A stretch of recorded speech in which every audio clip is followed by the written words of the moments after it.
설립 45주년 기념대회를 앞둔 대한예수교장로회 백석총회가 한국교회 3대 교단으로 성장하기까지 설립자 장종현 목사의 신앙과 삶을 조명했습니다.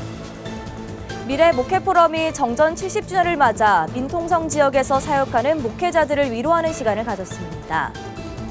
창립 70주년을 맞이한 광림교회가 발달장애 화가들의 미술작품이 담긴 특별한 전시를 개최했습니다.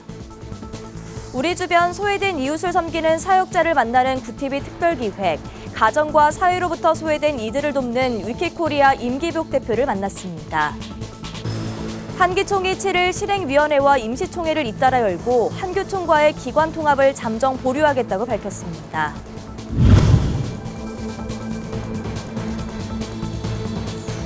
시청자 여러분 안녕하십니까? 구티비 뉴스입니다. 대한예수교장로회 백석총회가 연합정신을 바탕으로 설립 45년 만에 한국교회 3대 교단으로 성장하기까지는 총회를 이끌어온 여러 공로자들의 헌신이 있었습니다. 그 중심에는 총회 정신의 기틀을 만든 설립자 장종현 목사가 있습니다. 총회의 영적 멘토가 된 장종현 목사의 삶과 신앙을 조명했습니다. 정성관 기자입니다. 신학은 학문이 아니며 개혁주의 신학도 예수 그리스도의 생명이 빠진 학문적인 노력에 그치면 생명을 살리는 신학이 되지 못한다. 우리는 우리 안에 예수님의 생명이 있어야 개혁주의를 실천할 수 있다고 고백하면서 이를 개혁주의 생명신학이라고 부른다. 대한예수교장로회 백석총회 설립자 장종현 목사는 앞서 2003년 한국복음주의신학회 국제학술대회 폐회 예배 설교에서 생명력을 잃은 사변화된 신학을 반성해야 한다며 신학은 학문이 아니라 예수 생명의 복음이 되어야 한다고 처음 선언했습니다. 이 선언은 이후 교단의 신학적 정체성을 확립시킨 개혁주의 생명신학을 태동시키며 총회가 자생교단으로서 이후 타교단과 통합하는 가운데 가장 큰 역할을 하게 됩니다. 신학교를 설립하면서 신학교의 정체성을 복음에다 잡았다는 면에서 신학교 시작과 동시에 태동했다고 보시면 됩니다. 개혁주의 생명신학이 그런 어떤 하나로 묶어주는 정체성 역할을 했다고 생각을 하고, 마틴 루터의 개혁주의 정신을 계승한 개혁주의 생명신학은 외국인 선교사의 도움을 전혀 받지 않았던 자생교단 백석총회가 한국교회 3대 교단으로 성장하는 데 원동력이 됐다는 평가입니다. 개혁주의 신학을 실천해야 되지 않겠냐. 말로만 할 것이 아니라 그것이 바로 개혁주의 생명신학이에요. 그래서 개혁주의 생명신학은 개혁주의 신학에 예수 그리스도의 생명이 이 역사를 해야 된다. 농부의 아들로 태어난 장종현 목사는 당시만 해도 정식 신학교육을 받지 않고 단에서 설교를 해야 했던 장로 권사들을 위해 통신으로 신학 공부를 시켜 전도하고자 1976년 대한복음신학교를 시작하게 됩니다. 건물도 없이 시작한 신학교였지만 함께 동역한 고 허광재 목사와 만들었던 교재는 전국으로 보급됐고 한 해 통신으로 신학 공부를 한 예비 사역자만 수백 명에 달했습니다. 하지만 타신학교 출신이란 이유로 배출된 사역자를 받아주는 교회는 없었고 장 목사는 이들을 품어줄 교단을 만들고자 신학교 설립 2년 뒤인 1978년 백석의 전신인 복음총회를 세우게 됩니다. 현재 백석총회가 군소교단들과 통합을 이뤄나가게 된 데에는 이러한 경험이 타교단에 대한 열린 마음을 갖게 했을 거란 평가도 나옵니다.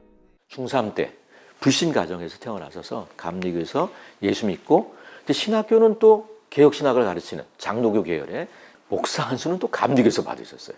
어떻게 보면 걸어오신 삶 자체가 그 연합을 할 수 있는 그런 기본적인 베이스가. 실제로 장 목사가 개혁주의 생명신학을 주창한 2010년 이후 백석총회는 300여 개가 넘는 장로교단의 군소교단들과 통합을 실천해 나갔습니다. 2013년 예장개혁, 2014년 예장성경, 2015년 예장대신, 2017년 예장합동진리 등 지속적인 연합을 추진해왔습니다. 지난해에는 예장한국 1160개 교회와 연합하고 특별히 올해 6월에는 예장호원, 예장대신대안 등 10개 교단과 연합하며 2200여 교회가 백석교단에 편입되면서 총회는 114개 노회, 9,700여 교회, 13,000여 목회자가 소속된 한국교회 3대 교단으로 자리 잡게 됐습니다. 하지만 교단의 성장만 있었던 것은 아닙니다. 2015년 대신총회와 통합 당시 완전한 통합을 이루기 위해서 총회는 그동안 사용해오던 교단명을 양보해야 했습니다. 내가 설립했는데 이름을 내가 정했는데 어떻게 그걸 줄 수 있나? 아깝지요. 아깝지만 이것이 내 것이 아니고 하나님 것이다. 하나님 이름 가지고 하나님께 영광 돌리고 하나님 앞에 일을 하는 것이다 할 때는 이름이 그렇게 중요하지 않다. 장 목사의 헌신과 섬김은 그가 설립한 백석총회와 백석학원 곳곳에서 드러납니다. 총회는 설립 45주년을 맞아 17개 기념사업을 진행하며 전국 노회 임원들이 겸손한 마음으로 기도하도록 매월 기도성회를 열었고, 목회자의 길을 걷고자 모인 학생들에게는 신학교가 개강과 종강전으로 영성집회를 개최해 학업보다 말씀 앞에 바로 선 신학자가 될 수 있도록 권면하고 있습니다. 우리 설립자님이 끊임없이 강조하는 것이 뭐냐면 십자가였거든요. 십자가 정신 내려놔라. 희생하자. 하나님의 뜻 앞에서는 내 생각 버리자. 그런 정신을 개척정신, 연합정신, 십자가 정신을 받아들이다 보니까 우리 교단이 다툼 없이 분열 없이 계속해서 끊임없이 성장해 올 수 있었다라고 생각하고 있죠. 백석총회는 오는 9일 서울 올림픽 체조경기장에서 설립 45주년 기념대회를 개최하고 3만여 명의 백석인들이 하나가 되는 결집의 시간을 갖습니다. 구티비는 13일과 14일 이틀에 거쳐 기념 다큐멘터리 은혜와 기적의 45년 2부작을 방송할 예정입니다. 구티비 뉴스 정성광입니다. 휴전선 가까이에 있는 마을은 보안을 이유로 민간인의 출입을 통제하고 있습니다. 그런데 이 마을에도 일반 주민들이 거주하고 교회도 운영되고 있다는 사실을 아십니까? 미래 목회포럼은 정전 70주년을 맞아 이 민통선 지역에서 사역하는 목회자들을 위로하는 시간을 가졌습니다. 현장을 김효미 기자가 취재했습니다. 자유로의 끝지점, 임진각 통일대교로부터 약 11km 북쪽으로 들어가면 민간인 출입 통제구역이 나옵니다. 대성동과 해마루촌, 통일촌 마을은 민간인 통제구역에 위치한 마을로 걸어서 1시간 거리에 북한과 마주하고 있습니다. 미래 목회포럼은 7일 이곳 마을 중 한 곳인 해마루촌 마을에서 고향교회 방문 캠페인을 전개했습니다. 고향교회 방문 캠페인은 고향에 내려가지 못하는 성도들이 감사 헌금과 선물 등 정성을 고향교회와 고향교회를 섬기고 있는 목회자에게 전달하자는 취지로 19년 전부터 시작된 캠페인입니다. 미래 목회포럼 이동규 대표는 민통선에 위치한 교회 목회자들은 명절 때 특히 더 외로움을 느끼는 목회자들이 많기에 관심을 쏟아야 한다고 말합니다. 저희가 매년 설과 추석 명절에 즈음하여서 고향 교회를 생각하고 돌아보는 그런 귀한 일들을 올해는 우리가 정전 70주년을 맞이하여서 그쪽에 고향을 갖고 있는 우리 실향민들, 그 교회들을 섬기는 목회자들, 사실 민통선 안은 명절 때 오시는 분이 있다는 것은 알고 있지만 굉장히 좀 제한되어져 있고, 이동규 대표는 교회 안에 분열과 다툼이 있다면 하나됨을 이루는 것이 어렵다며 고향 방문 캠페인은 한국교회가 하나 되는 운동이라고 전했습니다. 예배 후 미래 목회포럼은 민통선 지역에 위치한 교회 9곳에 소정의 감사 헌금을 전달했습니다. 우리 민통선 안에 있는 목사님들 그리고 그 교회들을 우리가 찾아서 작지만 위로해드리고 또 격려해드리면 좋겠다. 한국 교회가 우리 여러분들을 항상 생각하고 있고 또 여러분들을 위해서 기도하고 있고 또 여러분들을 그 어려움을 좀 살피고 나누기 원하는 마음이다라고 생각하고 받아주시고, 한국교회가 고향 방문 캠페인에 참여하는 방법으로는 우선 교회 주보나 신문에 고향교회 방문에 대한 취지를 설명해 교인들의 동참을 유도하고, 고향에 내려가지 않을 경우에는 감사 헌금과 선물 같은 작은 정성을 고향교회와 고향교회를 섬기는 목회자에게 온라인으로 보내면 됩니다. 미래 목회포럼 관계자는 이 캠페인은 공교회성 회복운동의 일환이며 한국교회 전체를 위한 운동이기에 한국교회가 적극 동참하길 바란다고 캠페인 참여를 당부했습니다. 구티비 뉴스 김효미였습니다. 창립 70주년을 맞이한 광림교회가 특별한 전시를 선보입니다. 바로 26명의 발달장애 화가들의 미술작품이 걸린 새로운 내일 전시회입니다. 코로나로 인해 3년 만에 세상 밖으로 나온 이번 작품들은 특별한 방식으로도 판매된다고 하는데요. 권현석 기자가 전시회 현장을 취재했습니다. 문화예술의 거리로 불리는 서울 인사동에 특별한 전시가 마련됐습니다. 형형색색, 표현 방식도 각기 다른 이 그림들은 광림교회의 장애인 공동체 사랑부 학생들의 작품입니다. 꽃 있는 풍경하고 여행을 떠나요. 제 작품이 걸려 있으니까 마음이 좋아요. 손흥민 선수와 전지원입니다. 축구를 잘해서 그랬어요. 말로는 의사소통이 어려운 이들도 펜과 물감으로 자신의 내면 세계를 풍부하게 표현해냈습니다. 말로는 잘 못하는 거를 G라는 알파벳을 통해 가지고 이렇게 자신이 소통하고 싶어하는 그런 느낌이었어요. 제가 듣기에는 엄마로서. 광림교회는 창립 70주년을 기념하며 이번 전시를 준비했습니다. 현재까지 진행된 사랑부 전시 중 가장 큰 규모입니다. 코로나19로 3년 만에 열리게 된 이번 전시엔 발달장애 작가 26명이 참여해 54점의 작품이 공개됐습니다. 코로나의 긴 시간에도 불구하고 쉬지 않고 작품 활동을 계속해왔고요. 올해 마침 광림교회 70주년을 맞이하여서 이곳 인사동 갤러리에서 전시회를 하게 되었습니다. 작가들의 마음속에 있는 즐거운 미술 세계가 많은 사람들과 공유되었으면 좋겠습니다. 사랑부 학생들의 미술 교육은 사단법인 광림의 광림미래센터를 통해 이루어집니다. 발달장애인이라는 이름조차 낯설었던 20년 전 광림교회는 발달장애인들의 재능 개발을 위해 광림미래센터의 운영을 시작했습니다. 여러 봉사자와 교사들의 헌신으로 매주 미술 수업이 이어져 현재까지 30회 이상의 전시가 진행됐습니다. 자기 그림을 그리면서 이제 집중하기 시작했고 마음에 되게 평안함을 많이 가지게 되고 무엇보다도 이제 창조력이 생겼어요. 자기 그림에 대해서 연구하고 고민하는 게 되게 놀라워요. 전시 시작을 기념하며 광림교회의 김정석 담임 목사도 전시 회장을 방문해 작가들을 격려했습니다. 김 목사는 순수한 시각으로 그려낸 발달장애 작가들의 메시지를 통해 새로운 희망이 공유되길 바란다고 전했습니다.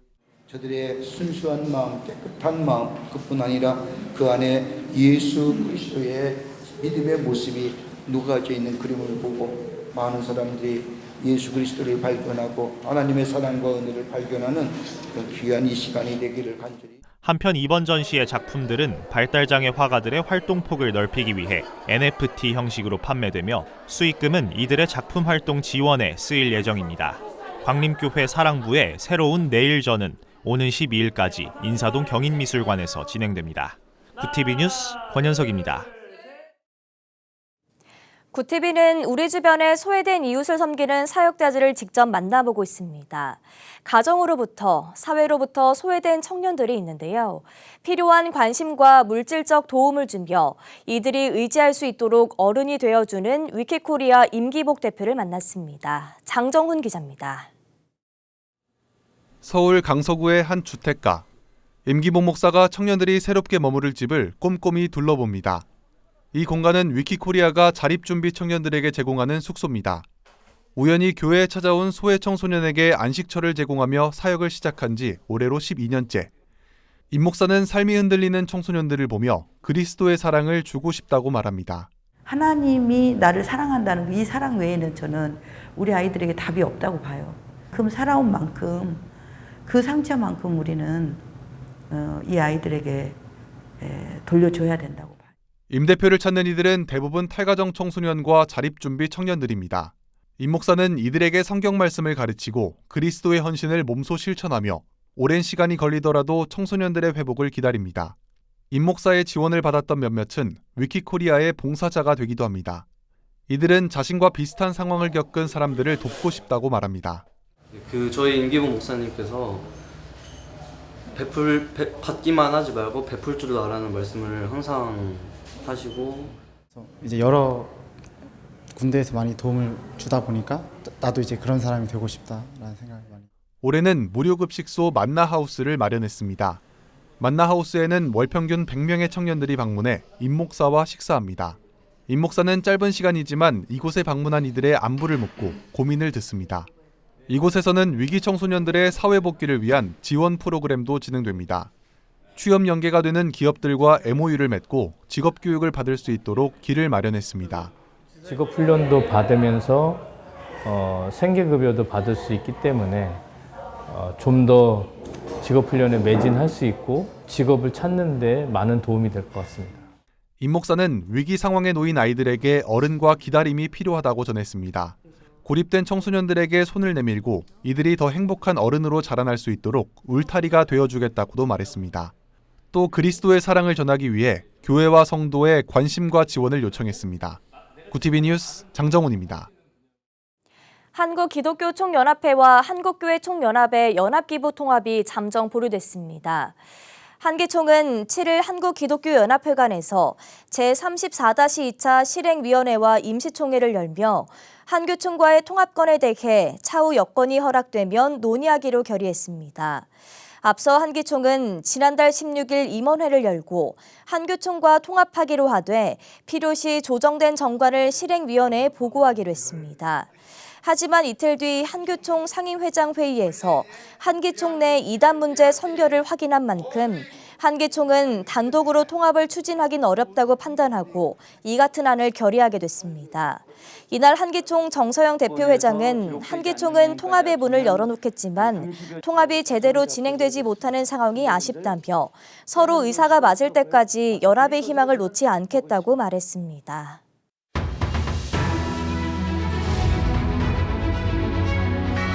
오늘의 이슈 포커스입니다. 초등학교 교사가 극단적인 선택을 한 사건이 또 발생했습니다. 8일 대전 유성경찰서에 따르면 지난 5일 자택에서 다친 상태로 발견된 40대 교사 A씨가 병원으로 옮겨졌지만 끝내 숨졌습니다.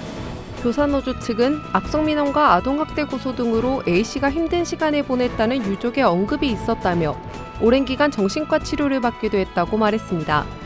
경찰은 정확한 사건 경위를 조사하고 있습니다.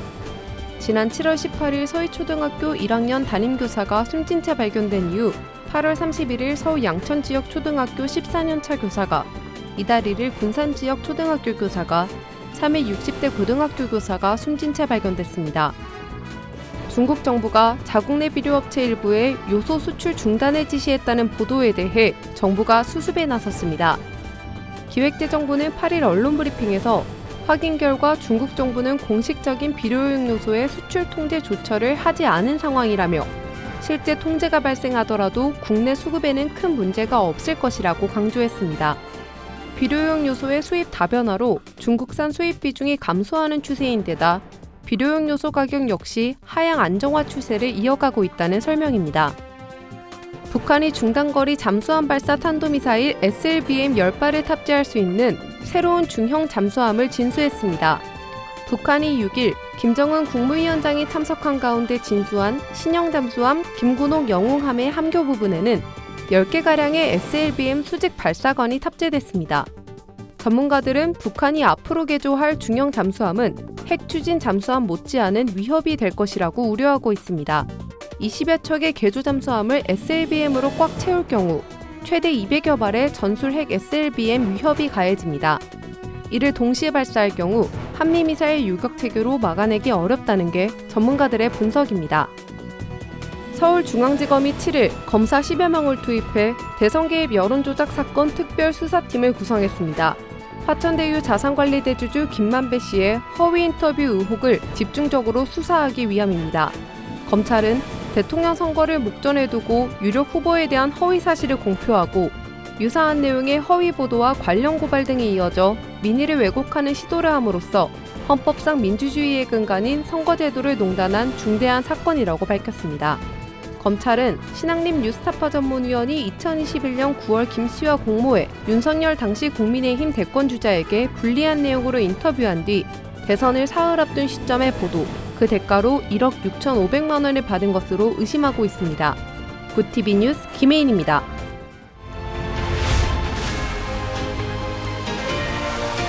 굿TV 월드와이드입니다. 북한과 러시아의 정상회담이 임박한 것으로 추정되는 가운데 미국이 러시아에 무기 공급을 하지 말라는 대북 경고 메시지를 거듭 전달하고 있습니다. 카멀라 해리스 미국 부통령은 7일 아세안 정상회의 참석차 방문한 자카르타에서 북한이 러시아의 우크라이나 전쟁 수행을 지원할 목적으로 탄약을 공급한다는 구상은 거대한 실수가 될 것이라고 말했습니다. 그러면서 북한이 실제 지원에 나설 경우 러시아와 북한 모두 고립이 심화될 것이라고 밝혔습니다. 앞서 제이크 설리번 백악관 국가안보보좌관도 지난 5일 북한이 러시아에 무기를 지원할 경우 국제사회에서 대가를 치르게 될 것이라고 경고한 바 있습니다. 마무드 아바스 팔레스타인 자치정부 수반의 유대인과 홀로코스트에 대한 반유대적 발언에 대해 이스라엘과 독일이 강하게 비판했다고 BBC가 7일 보도했습니다. 아바스 수반은 지난달 말 파타 혁명위원회 연설에서 아돌프 히틀러가 유대인 대량학살을 명령한 것은 유대교에 대한 적대감이 아니라며 대부업자로서 유대인들의 사회적 역할 때문이었다고 주장한 바 있습니다. 이에 유엔 주재 이스라엘 대사인 길라드 에르단은 해당 발언에 대해 책임을 물어야 한다고 강하게 비판했습니다. 라말라의 독일 대표부도 수백만 명이 희생됐다는 역사는 분명하다며 해당 발언은 왜곡됐다고 강조했습니다. 아바스 수반은 지난 2018년도에도 지금과 유사한 주장을 해 국제적인 분노를 유발했습니다. 홍콩이 8일 139년 만에 기록적인 폭우로 곳곳에서 홍수가 발생하자 긴급 휴교령을 내렸습니다. 홍콩 정부는 이날 오전 6시 10분쯤 태풍 하이쿠의 여파에 따른 폭우로 하루 동안 모든 학교의 문을 닫는다고 발표했습니다. 홍콩 천문대는 전날 밤 11시부터 12시까지 시간당 158mm 이상의 폭우가 쏟아지고 있다며 흑색 폭풍우 경보를 2년 만에 발령했습니다. 천문대는 이 같은 강우량은 기록이 남아있는 1884년 이후 최대라고 밝혔습니다. 홍콩 정부는 현재의 극심한 날씨가 정오까지는 이어질 것으로 보인다며 시민들에게 주의를 요청했습니다. 미국 백악관은 7일 중국 통신장비 업체에 대한 제재에도 하웨이가 신형 프리미엄 스마트폰을 출시한 것과 관련해 대책을 마련할 것이라고 밝혔습니다. 제이크 설리번 백악관 국가안보보좌관은 이날 하웨이의 새 스마트폰 출시로 인해 미국의 대중 수출 통제 실패와 일부 반도체 업체의 규제 위반 가능성 논란에 대한 대책을 내리겠다는 입장을 밝혔습니다. 앞서 설리번 보좌관은 중국에 대한 첨단 기술 수출 규제 방침을 재확인하면서 문제가 된 스마트폰 칩에 대한 정확한 정보가 입수될 때까지 언급을 보류하겠다고 전했습니다. 그러면서 확실한 언급을 하기 전에 더 많은 정보를 얻어야 한다며 말을 아꼈습니다. 구TV 뉴스 장현우입니다.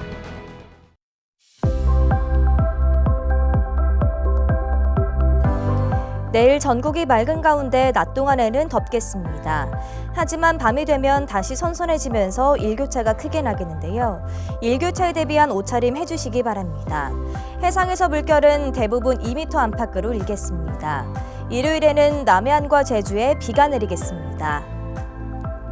이어서 전국 날씨입니다.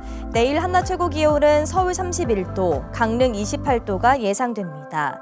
남부지방은 광주 31도, 대구, 부산, 제주 29도를 보이겠습니다. 날씨였습니다. 악성 민원에 시달리다 극단적 선택을 한 대전의 한 초등교사는 세상을 떠나면서도 도움이 필요한 환자들을 위해 자신의 신체 조직을 기증한 사실이 알려졌습니다. 지역 주민들은 마지막 순간까지 선생님이셨다며 안타까워했습니다. 이러한 희생이 반복되면서 우리 사회를 점검하는 일이 시급해졌습니다. 다시는 반복되지 않기를 바랄 뿐입니다.